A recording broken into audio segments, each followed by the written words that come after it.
We are Ole Miss Rebels. As Mississippi's flagship university, we dig deeper, see farther, work harder. We pioneered human organ transplants. We helped prove Einstein's theory of gravitational waves. We are conducting life-changing research that solves the problems of today. We are Ole Miss, transforming lives and the world. Welcome to the POMcast with Stephen Willis. Now we're going to do things a little different. We are going to provide an honest look at Ole Miss athletics for the fan, by the fan, and of the fan. That is what we do. Hell be to me. I'm just kidding. Tune in for some Ole Miss sports news. We're going to give it to you straight. Yeah, right now. The POMcast starts now. It happens now. Holy cow. Listen to me. It's starting. Well, it's going to start right about now. Good morning, good morning, good morning. Welcome to the POMcast. I appreciate everybody being patient with me as I am recovering from being a little bit under the weather. It started over the weekend. It's continued on. And I think I'm on the last day of it. So just be patient a little bit longer and we'll get through this. Absolutely. Welcome to the POMcast on this Tuesday morning. I have a cough drop in my mouth if you can hear it. Hopefully that'll be what was going on. Not, anything weird with audio. It's actually a cough drop in there. But before we get started today, today's show, we're going to have a look at the soccer Sweet 16 and the press conference highlights from their media availability yesterday. And we'll talk about the players of the week in baseball. And then whenever we come back from the break, we're going to break into the momentum for playoff expansion and what that exactly means and what would be the best scenario for Ole Miss. So we'll talk about that a little bit. But before we get started, I want to tell you about the Vault Society. That is the Ole Miss Athletics Foundation's big push right now is the Vault Society. It's a 5-year commitment of support. Membership starts at $5,000 a year, and there's a benefit chart on the site. We're going to give you that site in just a second. But first, all gifts between now and June 30th will include triple points. Red points are non-deductible and go towards priority seatings. Blue points are 90% tax deductible and go towards parking and non-home ticketed games. That'd be postseason, bowl games, and neutral site. Neutral site like a certain Louisville game on Labor Day. But if you're interested in that, go to give2athletics.com. Again, that is going to give2athletics.com. Now, if you're interested in the show, which if you are watching, you probably are, you can catch us on Twitter at The Stephen Willis or at The Rebel Walk. You can catch us on Facebook at facebook.com/POMcast or the Rebel Walks Facebook page. You can hit us up on YouTube at Positively Ole Miss. Subscribe, hit the bell. You'll not only know that we're streaming, you'll know what we're streaming about. And catch us on Twitch at Positively Ole Miss, all one word. We also have a couple of catch-alls at Willis Digital Media for YouTube and Twitch, to where you can catch our Ole Miss videos and our other videos as well. We haven't really started doing other videos. There's not really any need to go there, but we're going to do that eventually. For audio, you can catch us on Apple Podcasts, Google Podcasts, Stitcher, SoundCloud, Spotify, TuneIn Radio, iHeartRadio, and Pandora. We're also on smaller podcatchers, so tune in with that. Yeah, like I said, it's a little bit of scratchy throatness. But I don't want to hack on the air, so that's the reason for the water. I apologize for that. But the big story right now when it comes to Ole Miss athletics, everybody wants to talk about the sweep or Jacob Gonzalez getting freshman of the week or Gunnar Hoagland getting pitcher of the week. But the story actually is the Ole Miss soccer team in the Sweet 16 against Duke. They will play the Blue Devils Wednesday at 11 Central in Cary, North Carolina. That is the home of North Carolina Football Club, formerly the Carolina Railhawks. It's actually a nice facility. The women's national team have been playing games at Cary for quite some time. So it doesn't sound like much, but it's just a suburb of the Raleigh area. But it's fairly nice, and it's a soccer stadium with an upper deck. Now people are going to look at it and say, well, there's Texas high school football stadiums that are bigger than that. Yeah, but this is for a women's soccer competition. And I think the Carolina Courage also play there, and I think they've won the NWSL Challenge Cup. I think it is a year or two ago. They won it recently, but that's an NWSL thing. So not only is this a platform to get to the Elite Eight, this is a platform for those girls to get noticed, because there's actually pro scouts there, and you're in the home of a solid organization within the NWSL. But before we get too far into this, we'll play the press conference highlights here, and we'll come back and we'll talk a little baseball.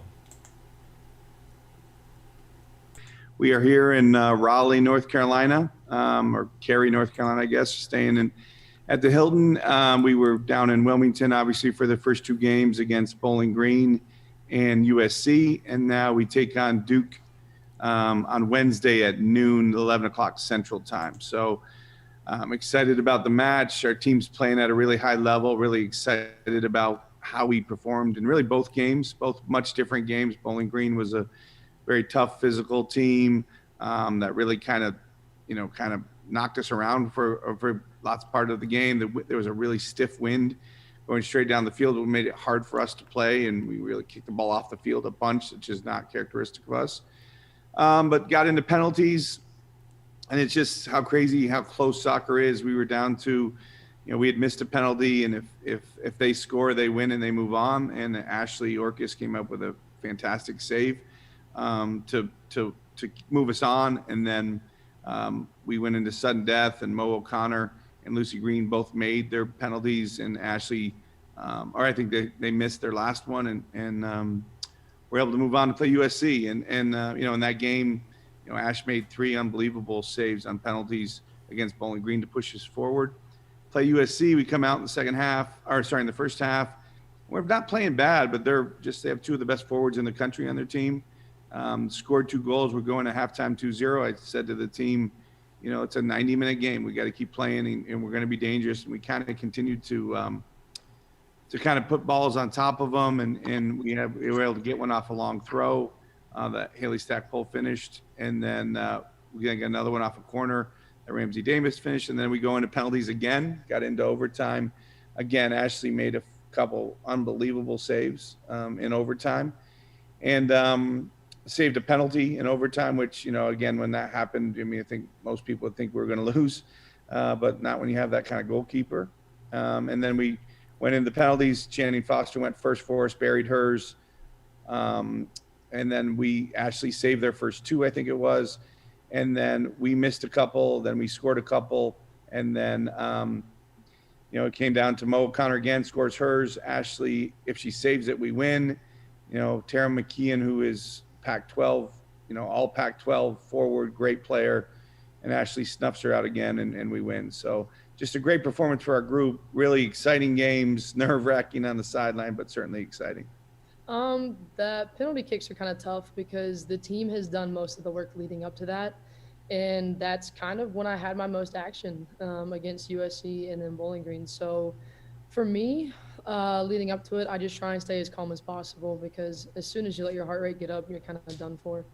So it's just a mental kind of game of staying calm and staying confident and doing your absolute best to read as much body language as possible. And most of it also is just kind of luck.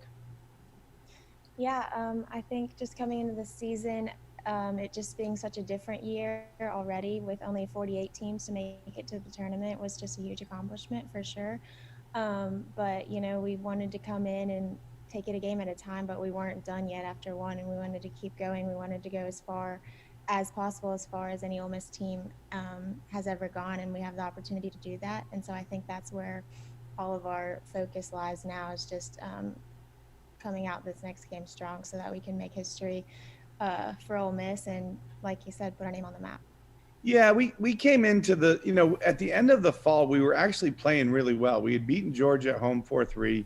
We went and played Vanderbilt, beat Vanderbilt away, playing really well. Then we kind of played poorly in the SEC tournament, got knocked out in the first round when I thought we were playing at a really high level. Just one of those games we lost late in overtime to an LSU team that was kind of flying at the time.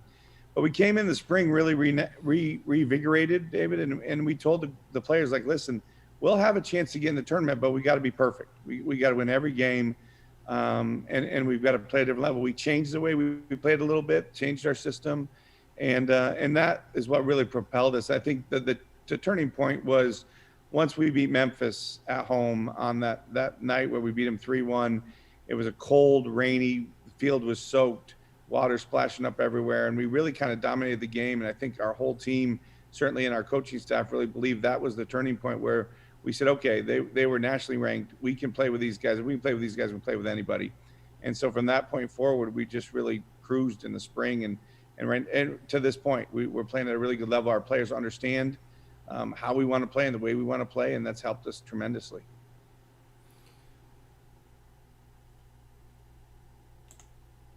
One second.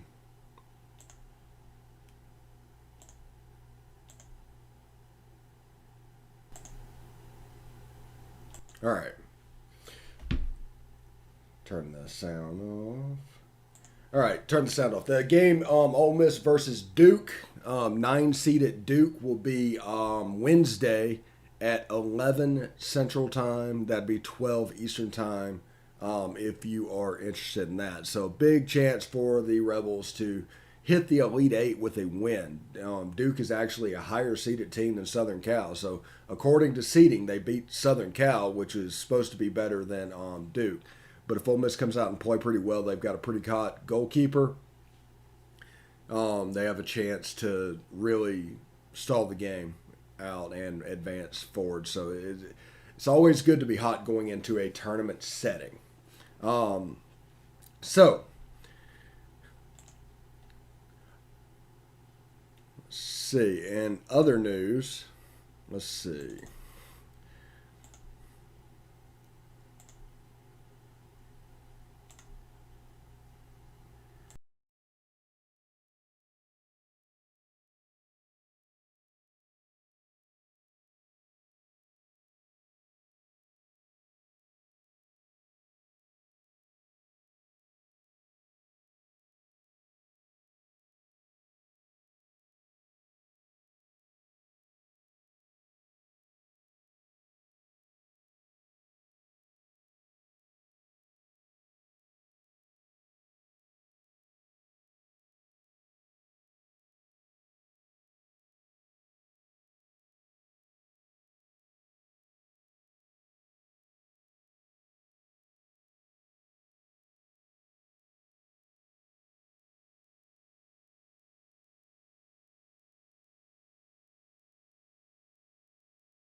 The 0-2 from McCasey. 3-pitch strikeout. Back-to-back punch-outs to start the.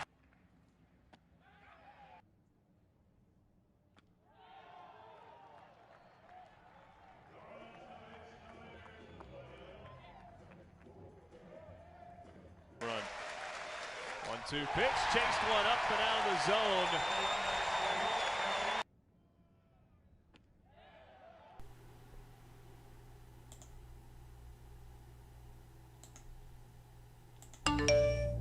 You want to answer that, don't you? I bet it's just killing you seeing the soft glow just inches away. Someone wants to tell you something or ask you something. Oh, come on, answer it already! Just so we're clear, that wasn't my fault. Next time, ignore your inner voice. Don't text and drive. A message from Florida's trusted choice independent insurance agents.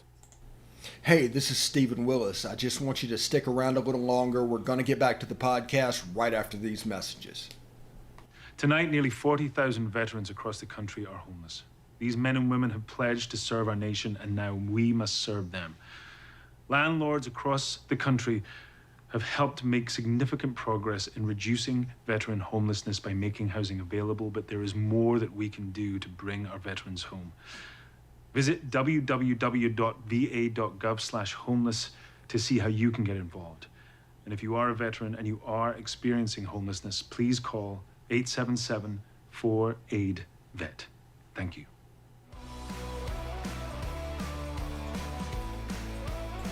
Welcome back to the POMcast. Right here, you can see, let's see, go point over there to therebelwalk.com. Evelyn and her staff do a fantastic job. They're worth checking out. They provide a subscriber level experience, and it doesn't cost you any money. The only thing it costs you is a little bit of time. As we know, time is the most valuable asset we have, so it's not taken lightly, but they provide a good product for you to kill a couple of moments if you are looking to do that. That is therebelwalk.com. That is therebelwalk.com. Just a second. So, there's been stories coming out over the last week about momentum gaining for expanding the playoffs. After the last year, we all knew the playoff was going to expand. It's just, what was it going to expand to, and what does that exactly mean? That is the real question we're dealing with here.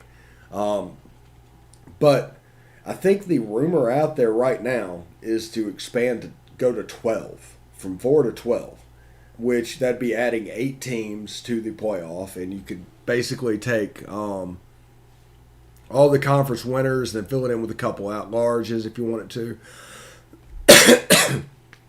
You could also just do that magic 12 number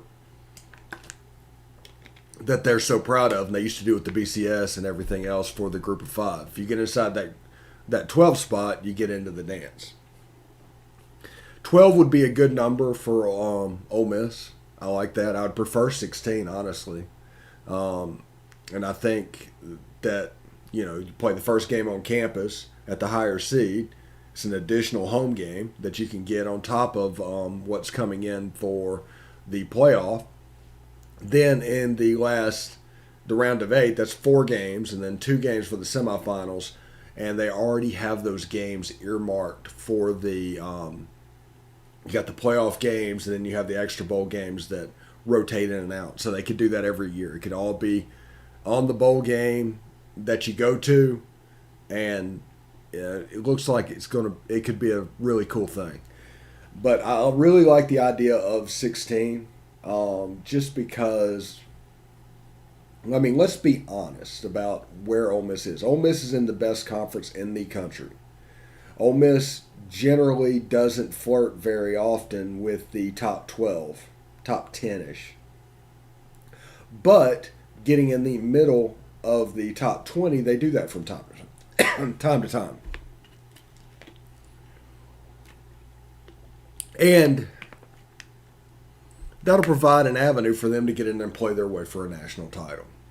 Now, Ole Miss is never going to be a team that goes 12-0, I don't think. Something could happen and everything can change. The dynamic of football would have to change greatly for Ole Miss to get into that position, but I digress. But right now, what we have, and this is an unintended consequence thing, and if people talk about not wanting to bring in the playoff for this very reason, they're lying to you. But it was a completely unintended consequence that nobody could even fathom that this would have came up. But there's only 5 teams or so that make the playoffs every year. I mean, it's so predictable in the playoffs at the end. That's the reason they're talking about expansion and everything else. It's just because interest is starting to wane because the same 5 teams are vying for the 4 spots. But they also use those 5 teams to recruit to the playoff. They're only teams that can recruit to the playoff, which gives them a major talent advantage when it comes to recruiting. It's not that they're buying kids; they can offer something that's absolutely relevant to them. You can come to Alabama. This is the recruiting pitch. We have the most draft picks in the last 20 years. You can play in the playoff every year. All these check marks that other teams can't hit. I mean, that's 2 bullet points right there that other teams aren't going to be able to compete with, and that's fine. But what will happen if you move this to 16 is you're probably looking at 30, 35 teams all of a sudden that are competing from the playoffs instead of 5. That's going to thin out that recruiting base. That, with the 1-year transfer rule, you have a chance to change the dynamic of college football and how you recruit and how you build a roster. And for once, there is basically a chance that Blue Bloods are going to be the big loser in the expansion change. I'm kind of looking forward to that, but the 1-year transfer, you can either recruit 25 kids at a high level the way you have been doing, or you can recruit less of those and go in and hunt for the best transfers, all while keeping your whole roster happy. So it's going to be hard for the Blue Bloods to stockpile talent and just basically be a farm for those guys, because you go there 1 year, they're not happy, you're gone. There's nothing you can really do. So this is going to be good for the mid-tier teams like Ole Miss. An expansion of the playoffs would be a good thing for a team like Ole Miss. The one-time transfer and recruiting situation is good for a team like Ole Miss. So this is a very pro-Ole Miss time in college football. Some people are going to talk about Notre Dame getting beat by 30 points or whatever as a reason we shouldn't expand the playoffs, but we absolutely should expand the playoffs because that's a silly argument. You have people that want things to stay the way they are just because they don't want things to change. It doesn't matter if it's good or bad. It's what they know. It's what they understand. But in a situation where Ole Miss is basically locked out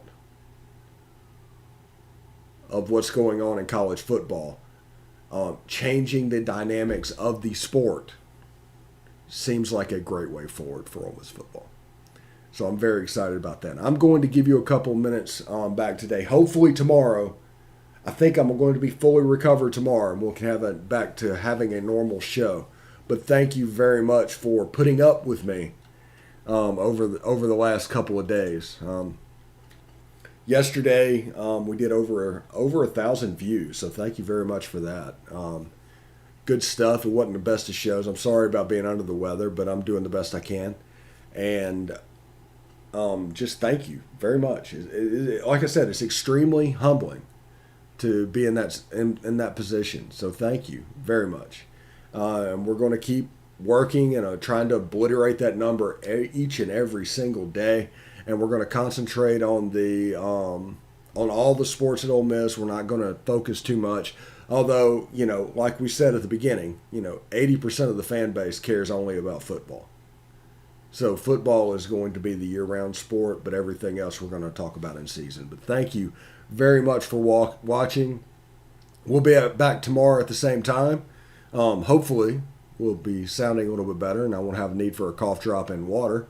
But we can get that done. So thank you, and we will see you tomorrow. Hotty toddy.